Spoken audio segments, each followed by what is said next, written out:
March 12, 1963, Hartford, Connecticut, Jefferson Elementary School, Principal's Office. Estelle Miriam Casswell held the termination notice in her hands, watching 37 years of her life reduced to bureaucratic language on official letterhead. The document was typed cleanly on school district stationery, each character struck with precision, as though the secretary understood this text would be examined many times. Underscore, underscore.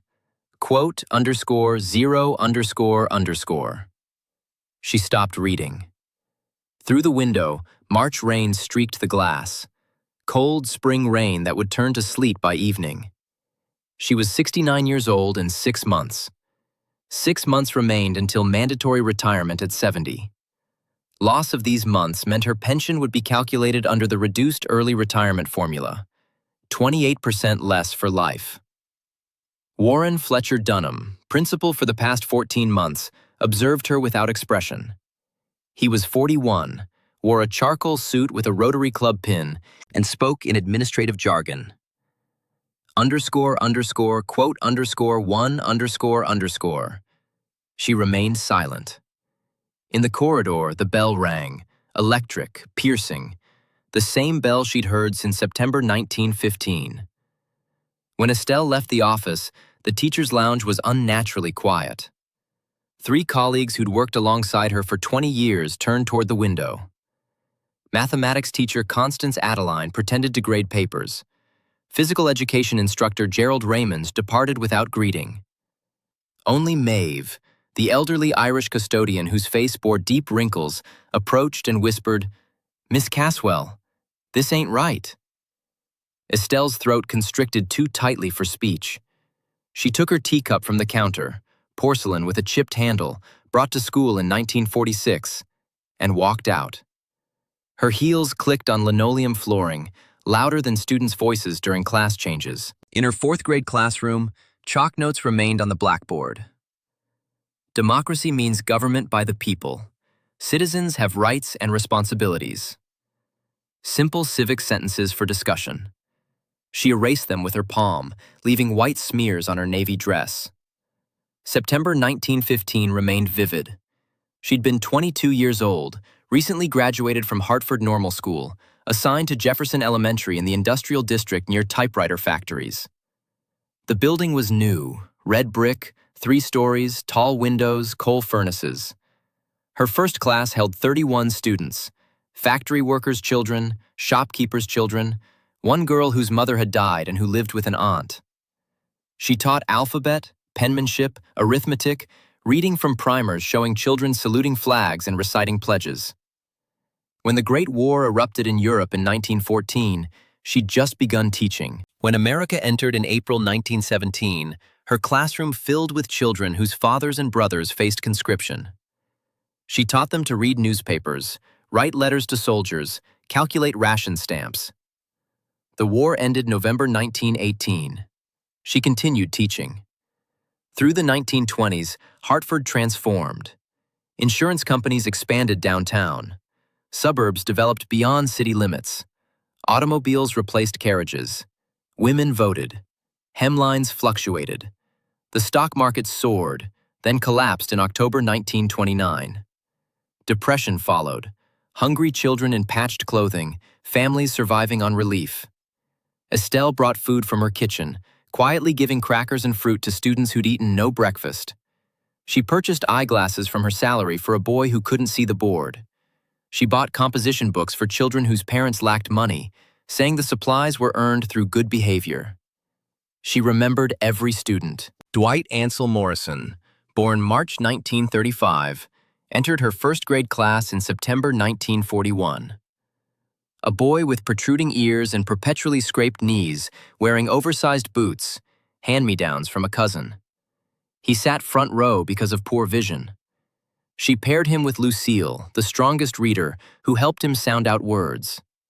By June, Dwight read independently, slowly but accurately. 3rd grade, he wrote, "My teacher," 4 sentences. "Miss Casswell is kind. She doesn't yell. She teaches us reading. When I don't understand, she explains again." That paper stayed in her cedar chest with other student work. Dwight graduated Jefferson Elementary in 1949, attended Hartford High, then State Teachers College. She'd heard he worked in city school administration now, curriculum development perhaps. Vernon Claude Ashworth, born September 1936, joined her first-grade class September 1942. Thin boy, serious expression, son of a machinist killed in a factory accident, and a mother working nights cleaning offices. He brought notebooks made from brown paper because they couldn't afford proper supplies. Estelle gave him school stockroom notebooks, calling them __quote _6__. Vernon read voraciously. Fourth grade, he read, quote, 7. Spent weeks contemplating it, then wrote an essay about honesty that she submitted to the school newspaper. They printed it front page. After Jefferson Elementary, Vernon attended Hartford High, then State University on scholarship. She'd heard he worked at the Hartford Courant, writing about city government. Fletcher Harlan Whitmore, born January 1937, entered her first-grade class September 1943.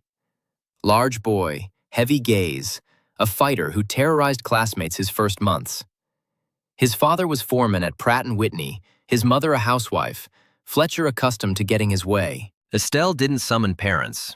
She kept him after school 20 minutes daily and talked.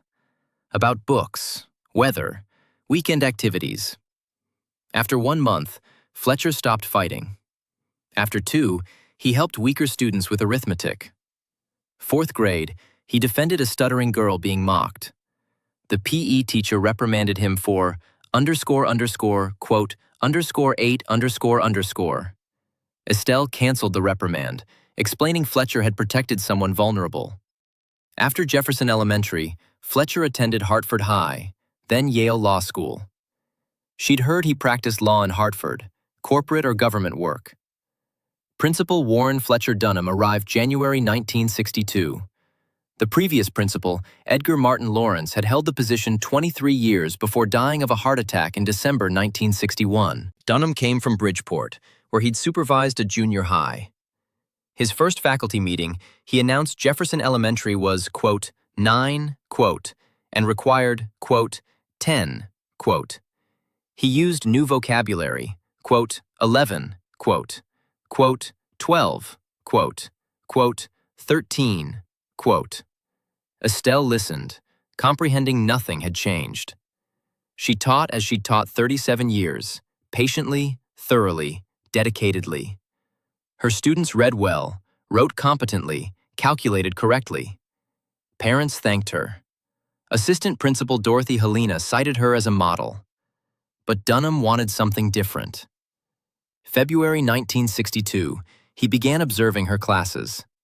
Arrived unannounced, sat back row, scribbled in notebooks.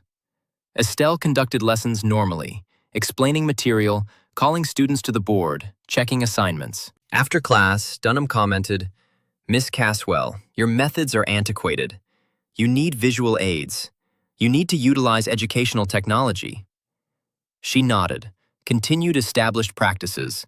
She had no educational technology except chalk and blackboard. March, he demanded a comprehensive patriotic instruction plan. She wrote, "Discussions about American history, current events, civic responsibility, democratic values." Dunham returned it. Superficial. Revise. She revised, adding sections about citizenship and government. He returned it again. Insufficiently detailed. April, he summoned her. "Miss Casswell, you need professional development. The district requires you to attend summer training at Connecticut State Teachers Institute." She replied, "Mr. Dunham, I completed professional development 4 years ago. I have certification." He shrugged. "That was 4 years ago. Standards have evolved." Summer training began June 1962, lasted 8 weeks in Hartford with full-day attendance. Estelle attended 9 to 5 daily, unable to teach. Her incoming 4th grade class was assigned to another teacher, recent normal school graduate Phyllis Maureen, hired by Dunham in May. For 8 weeks, Estelle heard lectures about modern literacy instruction, critical thinking development, democratic citizenship formation. Instructors were 25 years her junior, speaking as though revealing profound professional truths. August, she received her completion certificate and returned to Jefferson Elementary. Her class, 4th grade, was no longer hers. Dunham explained, "Phyllis Maureen demonstrates excellent contemporary methodology. You'll take 1st grade in September, Miss Casswell." She understood. Removed from students she'd expected to teach. They'd graduate elementary school without her guidance for their final year. September 1962, Estelle taught 1st grade. 28 6-year-olds learning alphabet, reading, arithmetic. She taught as always. But Dunham continued observations, continued criticisms. October. Your classroom management is outdated. November. Your lesson plans lack sufficient detail. December. Your assessment methods are inadequate. Each criticism was vague, unsubstantiated, impossible to address specifically. January 1963, he summoned her monthly for performance discussions, always finding deficiencies. February, he presented a performance improvement plan. Bureaucratic document requiring weekly reports, daily lesson plans, monthly assessments. She complied, completing paperwork alongside teaching. March 12, 1963, he terminated her. The termination letter stated, "Failure to meet current pedagogical standards. No specific failures listed, no documented parent complaints, no evidence of incompetence. Just administrative language justifying dismissal." She read it slowly, understanding implications. 6 months before mandatory retirement at 70 meant her pension calculated at 72% instead of full value. She'd taught 37 years on modest salary, saved little. The pension was meant for dignified retirement. Now that dignity was being stolen. She looked at Dunham, searching for conscience in his expression. Found nothing. He was 41, ambitious, building a career. She was 69, an obstacle to his quote, _33 __. Simple mathematics. Cruel mathematics. She stood, took the letter, walked out. That evening, she sat in her Woodland Street apartment, 3rd-floor rooms rented since 1928. Modest space, 2 bedrooms, kitchen, bathroom. One bedroom served as study, lined with bookshelves holding volumes accumulated over decades. Student papers filled a desk drawer, organized by year. Compositions, drawings, letters from former students who'd gone to high school, college, military service, careers. She'd saved everything. Evidence of lives touched, minds shaped. Now terminated 6 months before retirement eligibility. Her pension would be 28% less. Difference between adequate winter heat and sufficient food, between medicine when ill and rent when due. She'd taught 37 years, earned modest salary, saved minimally. The pension meant dignified old age. Now that dignity was being stolen by administrative caprice. She slept poorly. Dreams mixed with waking thoughts, student memories, connection moments, small victories. Dwight Morrison learning to read, face concentrated. Vernon Ashworth discovering Tom Sawyer, eyes illuminated. Fletcher Whitmore defending the stuttering girl despite consequences. These children had learned more than reading and arithmetic. They'd learned decency, integrity, courage through her example, her daily presence, her treatment of each child as valuable. Had that teaching meant nothing now? Weeks following termination passed hazily. She cleaned her Jefferson Elementary desk, collecting 37 years' materials, lesson plans, attendance records, grade books, certificates. Other teachers avoided eye contact. Assistant Principal Dorothy Helena said, "Estelle, I'm sorry. I spoke with the superintendent, but Dunham has political connections. I can't help." Estelle understood. Institutional cowardice allowing injustice to proceed unchallenged. She took belongings home in cardboard boxes, stacking them in her study. Evidence of a career concluded before natural completion. April 1963 brought warmer weather. Hartford parks showed spring growth, forsythia blooming, crocuses emerging. Estelle walked through Bushnell Park afternoons, watching mothers with children, delivery trucks, victory gardens from the war years now converted to flower beds. Life continued. She'd lived through 2 world wars, the Depression, the Atomic Age, the Cold War. Her termination seemed trivial compared to historical upheavals. Yet it was her crisis, her loss, her injustice, and it burned. May 1963, Estelle applied to other schools. New Haven, Bridgeport, private academies in surrounding towns. Each application required references. She listed former principal Edgar Lawrence, deceased, assistant principal Dorothy Helena, several long-serving teachers. Responses came slowly. 2 schools invited interviews. Both went well. She demonstrated knowledge, discussed methods, showed student work examples. Both subsequently sent rejections. One stated, __quote _35 __. The other offered no explanation, just a form letter. She suspected Dunham had been contacted, had provided damaging assessments. Proving this was impossible. Fighting it was futile. June 1963, Estelle's savings held $512, accumulated through frugal living. Rent was $23 monthly. Food cost approximately $15 weekly. Utilities, clothing, medical care, incidentals consumed the remainder. $512 would sustain her perhaps 9 months with extreme care. Then what? She'd be 70, unemployed, ineligible for full pension, too young for Social Security, too old for employers. The mathematics was merciless.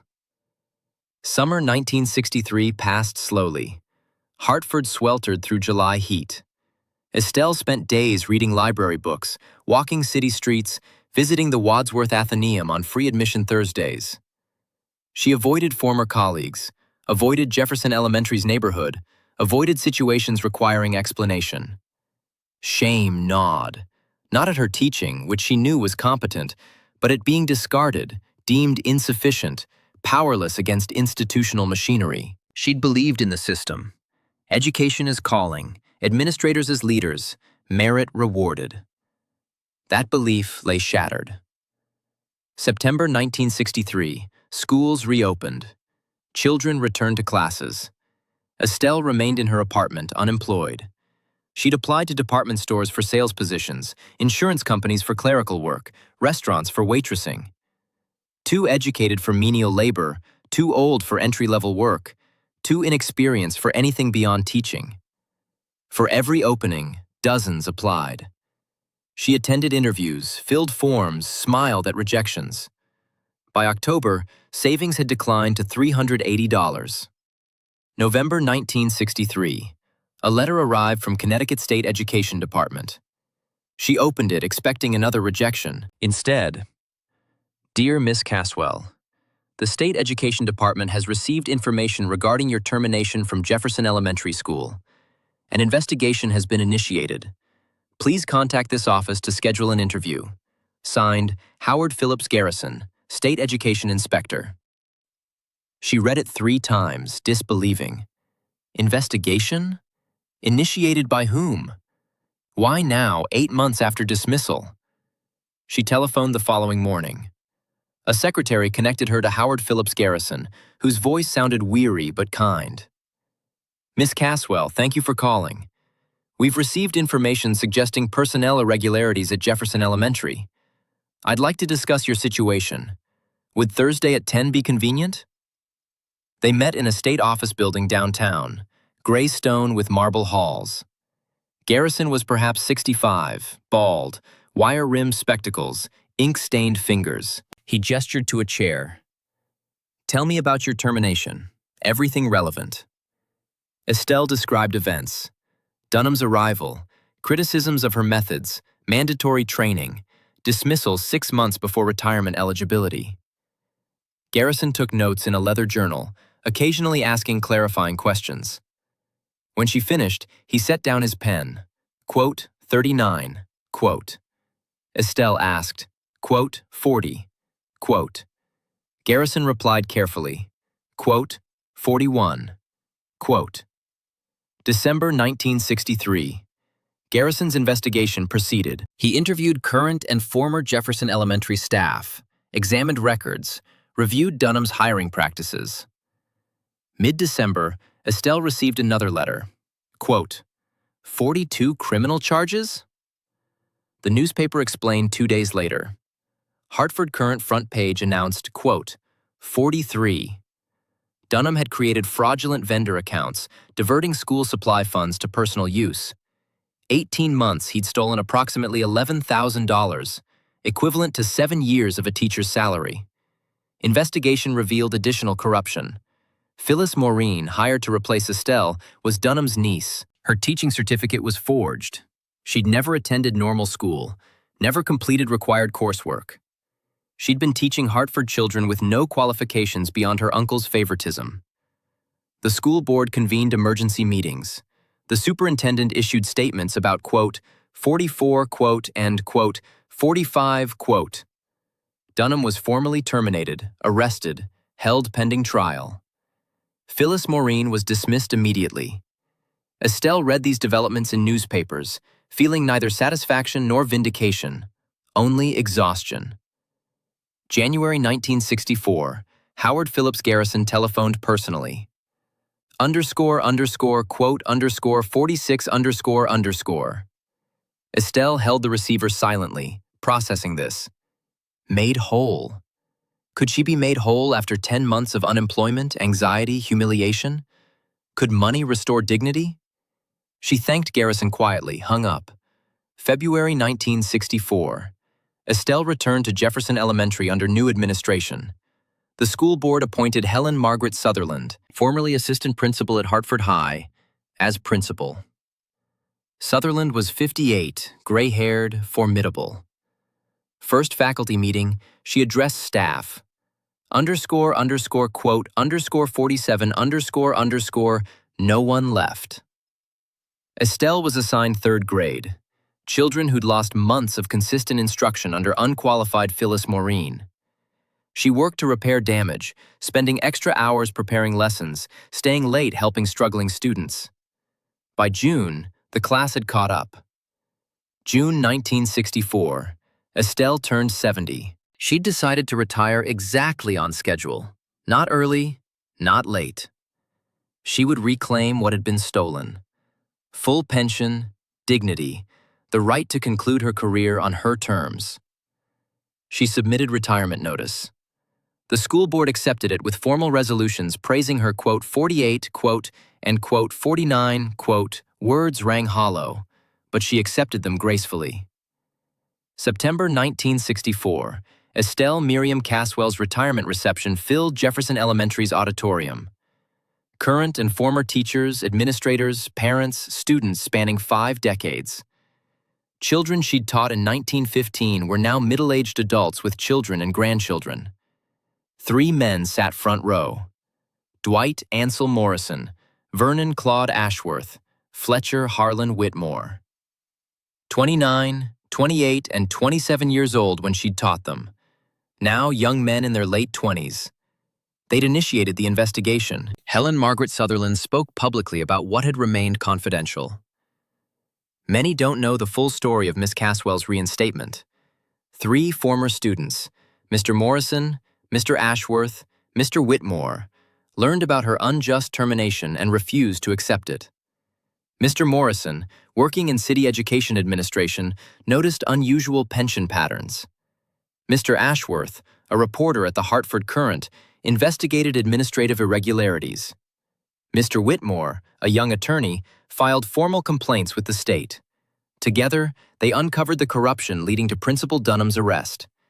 They did this because Miss Casswell taught them more than reading and arithmetic. She taught them about justice, integrity, standing up for what's right. She taught them to be men of conscience. Estelle stood at the auditorium front, looking at faces before her. Dwight Morrison had become assistant curriculum director for Hartford Public Schools. Vernon Ashworth was an investigative reporter at the Hartford Current. Fletcher Whitmore practiced civil rights law. They'd use their positions, skills, influence to defend someone who'd given them foundational education. The three men rose simultaneously and began applauding. The entire auditorium stood with them.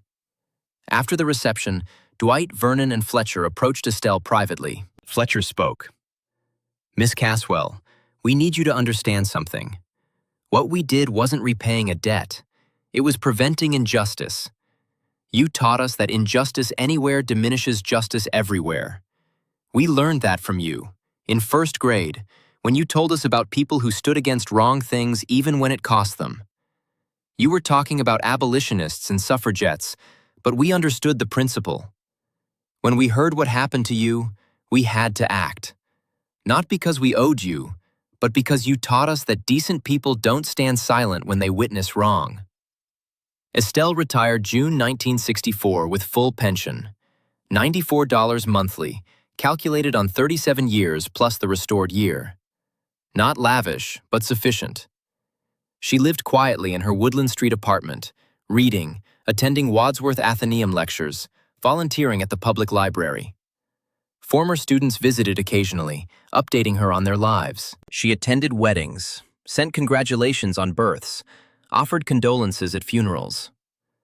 The web of connection she'd woven through teaching remained intact. Warren Fletcher Dunham stood trial early 1964. Convicted of embezzlement, sentenced to 4 years in Connecticut State Prison. After release in 1968, he worked as a shipping clerk. He died in 1975 of liver disease. His funeral was sparsely attended.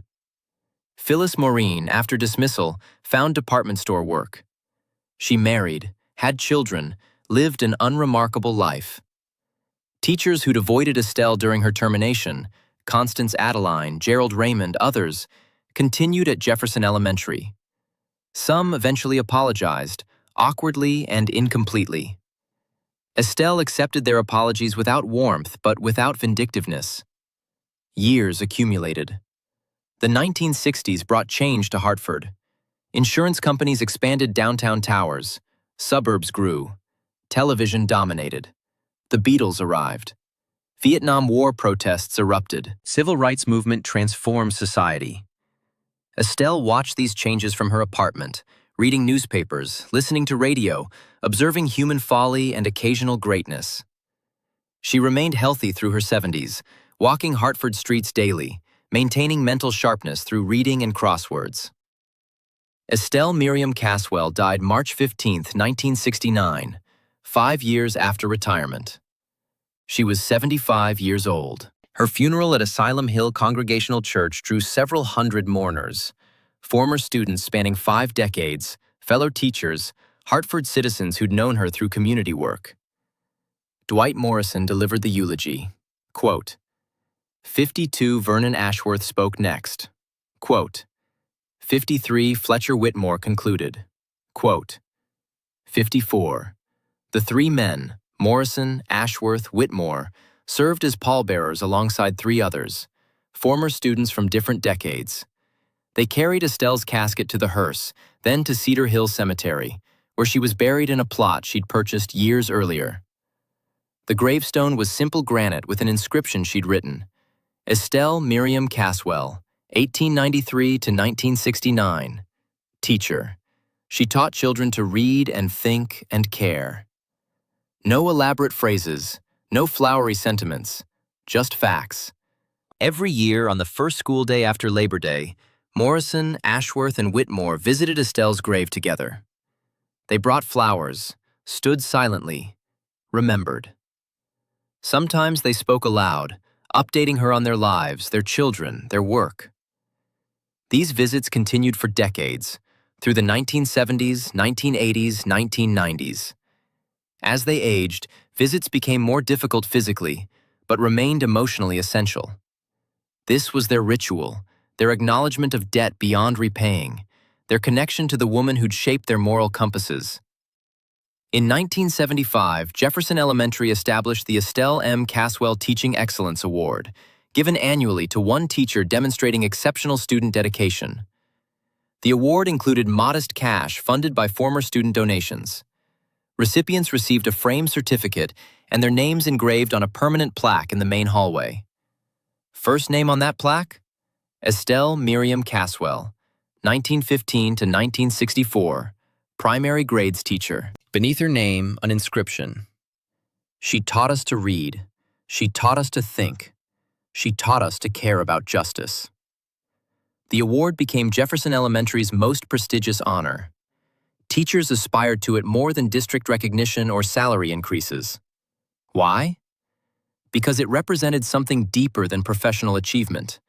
It represented Estelle's legacy of teaching as moral formation, education as character development, the classroom as space where young humans learned not just skills, but values. Recipients understood they were being measured against a standard set by a woman who'd taught before computers, before television, before educational jargon obscured simple truths about good teaching. Dwight Ansel Morrison became Hartford Superintendent of Schools in 1978, serving until retirement in 1995. His retirement speech focused on Estelle, quote 57 . Morrison died in 2000 at age 65. His funeral eulogy mentioned Estelle prominently. He was buried in Cedar Hill Cemetery, 3 rows from her grave. Vernon Claude Ashworth became editor-in-chief of the Hartford Courant in 1985, holding that position until retirement in 2001. Under his leadership, the newspaper won 2 Pulitzer Prizes for investigative journalism exposing government corruption. Every reporter he mentored heard about Estelle, about how a first-grade teacher had shaped his understanding of journalism's civic responsibility. She taught me that seeing wrong and doing nothing makes you complicit, he told young journalists. That's what investigative journalism is, refusing complicity with injustice. Ashworth died in 2006 at age 70 from cancer. His obituary in the Courant, which he'd written himself, ended quote 60 . He was buried in Cedar Hill Cemetery next to Morrison. Fletcher Harlan Whitmore argued civil rights cases before Connecticut Supreme Court and U.S. Supreme Court, winning landmark decisions on housing discrimination, employment equality, voting rights. His legal career spanned 5 decades. In every office he occupied, law firm, courthouse, Supreme Court chambers, he kept a framed photograph of Estelle's first-grade class from 1943, with himself visible in the back row, scowling at the camera. That's who I was before she taught me better, he told colleagues. An angry kid with no direction. She gave me direction, toward justice, toward using whatever talents I had to defend people who couldn't defend themselves.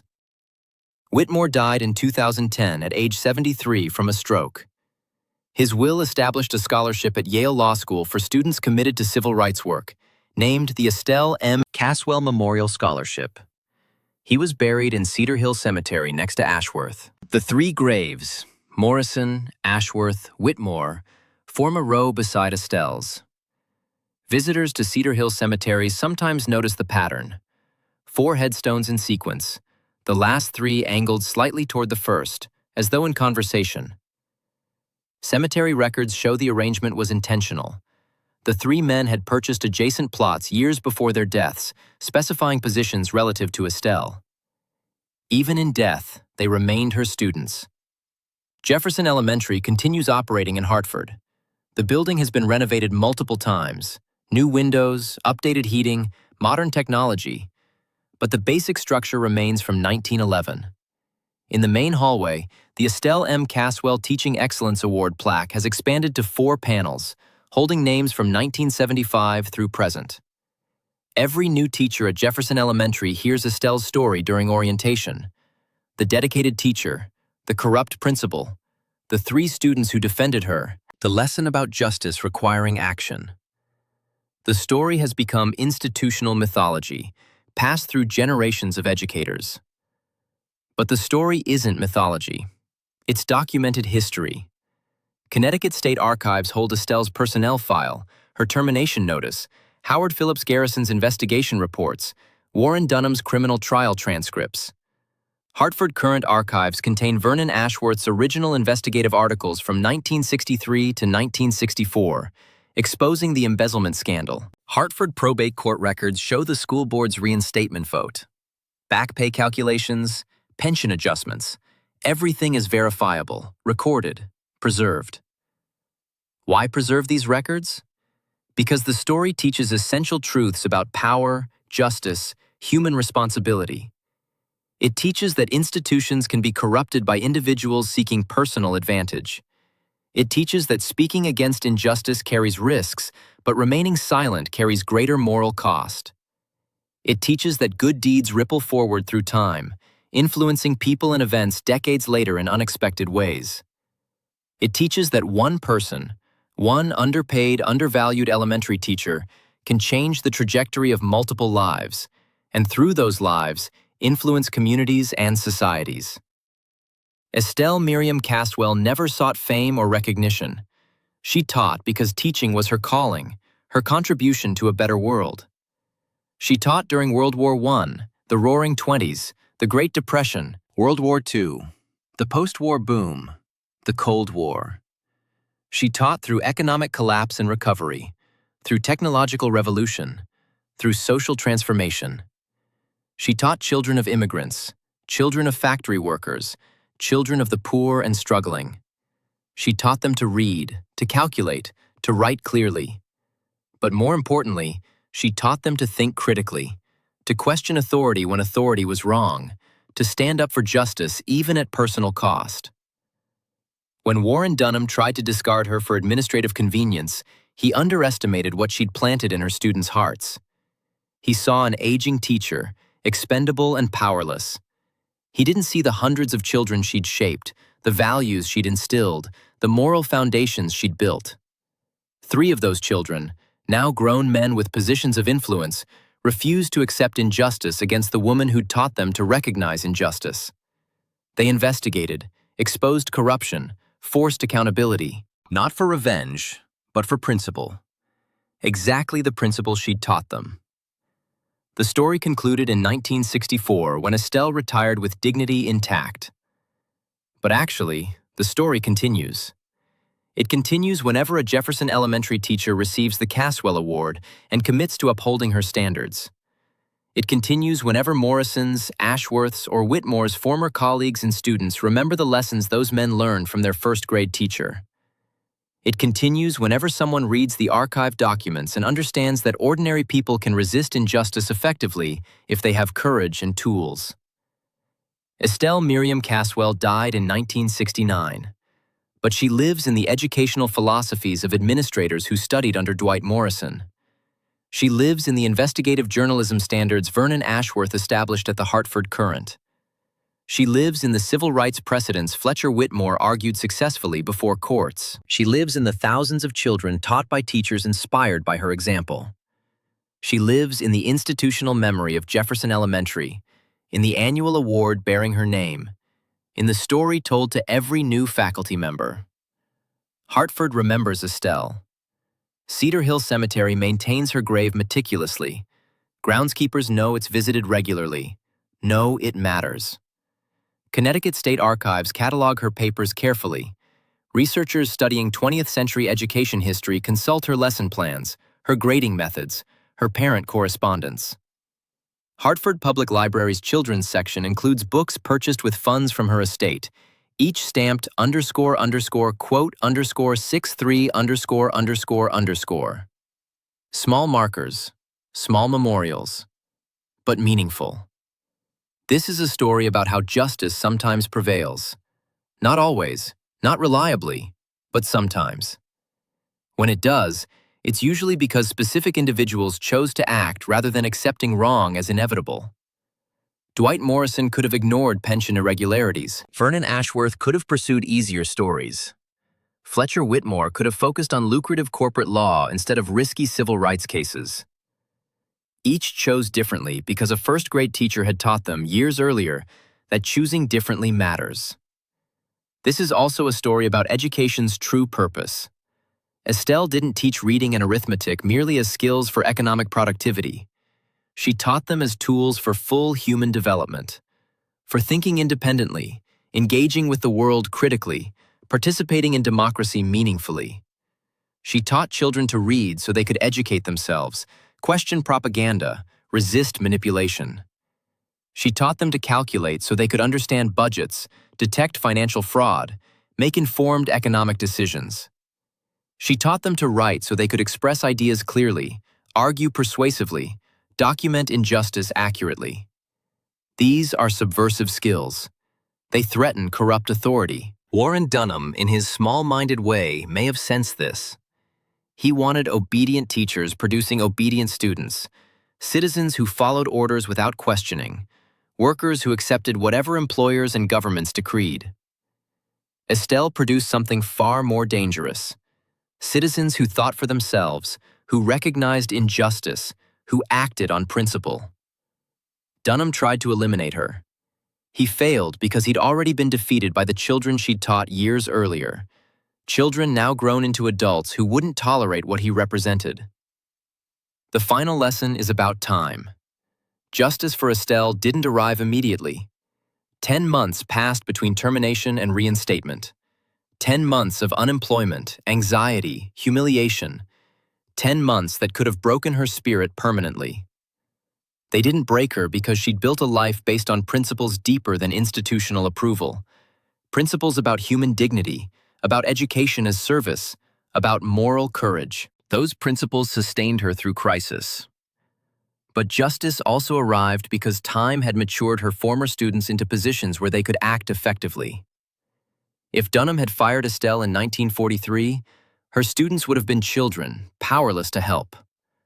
By 1963, they were young adults with developing careers and emerging influence.